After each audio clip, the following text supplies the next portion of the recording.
Because life doesn't happen to you, it happens for you. I have no limits. I cannot be contained because I'm the container. I hope you're ready to open the roof and take it all in. But I guess it has some benefits. It does allow you to separate who you truly are and what's real from the stories that run through your head. You are the vanguard of knowledge and consciousness, a new wave in a vast ocean of possibilities. On the other side of that door, there's a world starving for new ideas, new leadership. I've been out there for 30 years. It can be rough out there, but that's okay. I guess that's what I'm really trying to say here today. Sometimes it's okay to eat your feelings. Fear is going to be a player in your life, but you get to decide how much. You can spend your whole life imagining ghosts, worrying about the pathway to the future, but all there will ever be is what's happening here, and the decisions we make in this moment, which are based in either love or fear. So many of us choose our path out of fear disguised as practicality. What we really want seems impossibly out of reach and ridiculous to expect, so we never dare to ask the universe for it. I'm saying I'm the proof that you can ask the universe for it. And if it doesn't happen for you right away, it's only because the universe is so busy fulfilling my order. My father could have been a great comedian, but he didn't believe that that was possible for him. And so he made a conservative choice. Instead, he got a safe job as an accountant. And when I was 12 years old, he was let go from that safe job. And our family had to do whatever we could to survive. I learned many great lessons from my father, not the least of which was that you can fail at what you don't want. So you might as well take a chance on doing what you love. It's not the only thing he taught me, though. You know, I watched the effect of my father's love and humor and how it altered the world around me. And I thought, that's something to do. That's something worth my time. It wasn't long before I started acting up. When I was about 28, after a decade as a professional comedian, I realized one night in LA that the purpose of my life had always been to free people from concern, just like my dad. And when I realized this, I dubbed my new devotion the Church of Freedom from Concern, the Church of FFC. And I dedicated myself to that ministry. What's yours? How will you serve the world? What do they need that your talent can provide? That's all you have to figure out.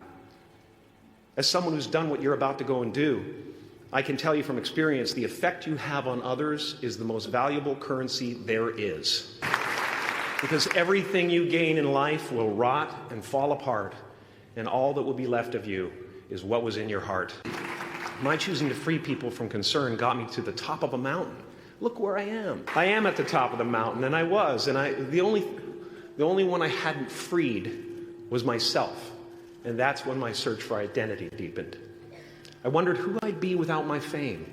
Who would I be if I said things that people didn't want to hear? Or if I defied their expectations of me? You already know who you are. And that peace that we're after, lies somewhere beyond personality, beyond the perception of others, beyond invention and disguise, even beyond effort itself. You can join the game, fight the wars, play with form all you want, but to find real peace, you have to let the armor go. Your need for acceptance can make you invisible in this world. Don't let anything stand in the way of the light that shines through this form. Risk being seen in all of your glory. We are not the pictures on the film stock. We are the light that shines through. All else is just smoke and mirrors, distracting, but not truly compelling. I've often said that I wished people could realize all their dreams and wealth and fame, and so that they could see that it's not where you're going to find your sense of completion. Like many of you, I was concerned about going out into the world and doing something bigger than myself, until someone smarter than myself made me realize that there is nothing bigger than myself. My soul is not contained within the limits of my body. My body is contained within the limitlessness of my soul. One unified field. One unified field of nothing, dancing for no particular reason, except maybe to comfort and entertain itself. As that shift happens in you, You won't be feeling the world, you'll be felt by it. You'll be embraced by it. Now I'm always at the beginning. I have a reset button, and I ride that button constantly. Once that button is functioning in your life, there's no story that the mind could create that will be as compelling. The imagination is always manufacturing scenarios, both good and bad, and the ego tries to keep you trapped in the multiplex of the mind. Our eyes are not viewers, they're also projectors that are running a second story over the picture that we see in front of us all the time. Fear is writing that script, and the working title is, I'll Never Be Enough. This is the voice of the ego. And if you listen to it, there will always be someone who's doing better than you.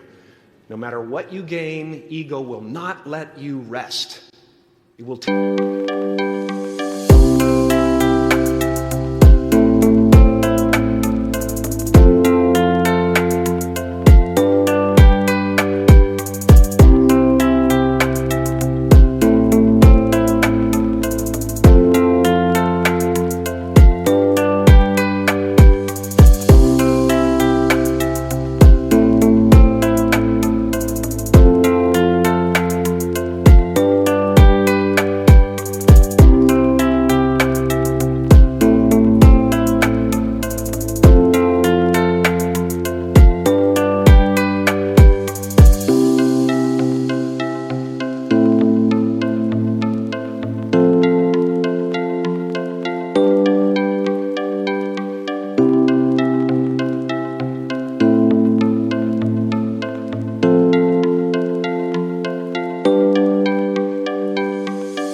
stop until you've left an indelible mark on the earth, until you've achieved immortality.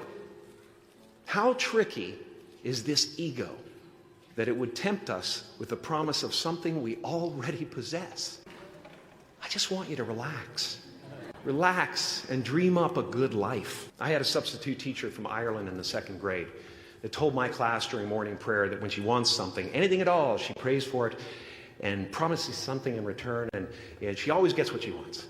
Well, I'm sitting at the back of the classroom, thinking, wow, my family can't afford a bike, So I went home and I prayed for one. And I promised I would recite the rosary every night in exchange. Broke that promise. But 2 weeks later, I got home from school to find a brand new Mustang bike with a banana seat and Easy Rider handlebars. Yeah.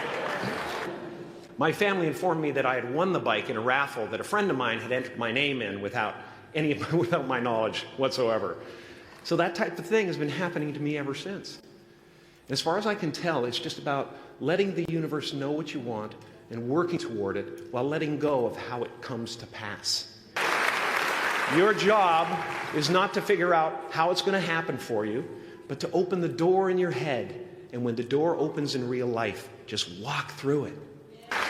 And don't worry if you miss your cue, because there's always doors opening. They keep opening. And when I say life doesn't happen to you, it happens for you, I really don't know if that's true. I'm just making a conscious choice to perceive.